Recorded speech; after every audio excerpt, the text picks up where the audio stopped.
अस्सलाम वालेकुम। अज मैं अपनी भैन भरावां वास्ते बहुत ही अच्छा तो बहुत ही नायाब किस्म का एक बहुत ही प्यारा वजीफा लैके आई हाँ, जिस मेरी भैन भरावां दियां जिन्नियां जिंदगी दी मुश्किलां परेशानियां ने सब दूर हो जाएंगियां। तो इस अल्लाह ताला तुहानूं इस वजीफे की बरकत नाल बहुत ज़्यादा नवाजेगा इंशाअल्लाह।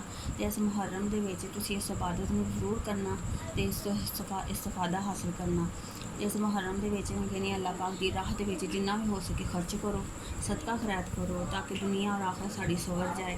ठीक है, पानी दियां सबीलां लगाओ, नज़रिया रखो जो भी तुसीं खर्च करो तो जो भी अमल बजा लियाओ या लिया रही है। ठीक है ना, साले सवाब जी मौला हुसैन की बारगाह दे विच पेश करो तो कबूल हो जाए ताकि साड़ी दुनिया ते आखिरत सवर जाए। घर दियां सब दुनिया की घर दियां परेशानियां उन्होंने सब वास्ते दुआ मंगो, क्योंकि कोई तुहाडे लई मंगे कोई साडे लई मंगे, पता नहीं किहदी दुआ कबूल हो जाए तो दुनिया ते आखिरत दियां परेशानियां जिहड़ियां दूर हो जान। क्योंकि ये जरूरी नहीं कि साड़ी दुनिया सवर कम हो या अमल हो बजा लो जो साड़ी आखिरत भी सवर जाए। अज मैं जो छोटा जिहा एक वजीफा लैके आई हाँ, तुसीं टुरदे फिरदे किसी वजू बेवजू पढ़ सकते हो।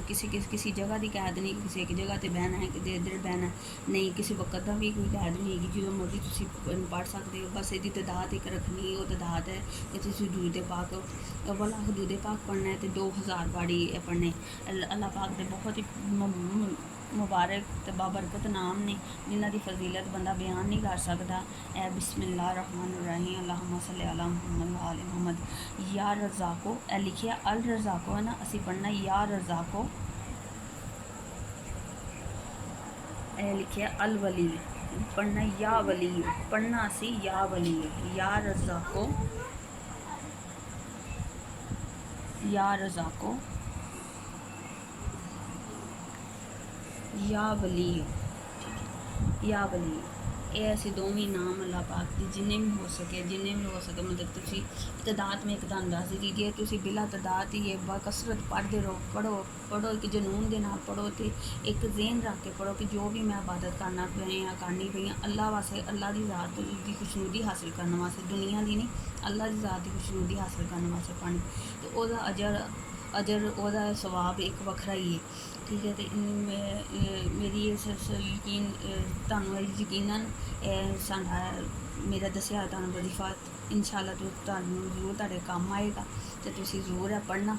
ठीक है, इस मुहर्रम तुसीं शुरू कर लो, इस पर चौथा मुहर्रम शुरू हो गया, इस मुहर्रम तुसीं शुरू कर लो तो जिन्नी देर तक ये कोई तादाद नहीं कि तुसीं 21 दिन पढ़ना है, तुसीं 41 दिन पढ़ना है, जिन्नी देर तक तुहाडियां मुश्किलां परेशानियां दूर नहीं हो सकदियां तुसीं इहनूं लगातार जारी रखो।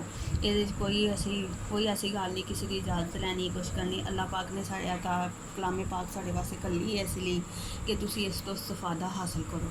ठीक है ना, इंशाअल्लाह तुहानूं यकीनन मेरी ये काविश है चीज़ तुहानूं साडा वजीफा पढ़ोगे जिन्होंने भी अगां तक चीज़ पहुँचाना ताकि अच्छी चीज़ अगां तक पहुँचाना सदका जारी है। ठीक है, एक दूसरे को दसना सदका जारी है। मैनूं पता सी कि मैं तुहानूं भी मैं दसां कि जिहड़ी कोई मुसीबत या परेशानी च मुबतला ने वो इस अल्लाह पाक दे नामां नूं पढ़े तो उन्होंने फ़ायदा होए।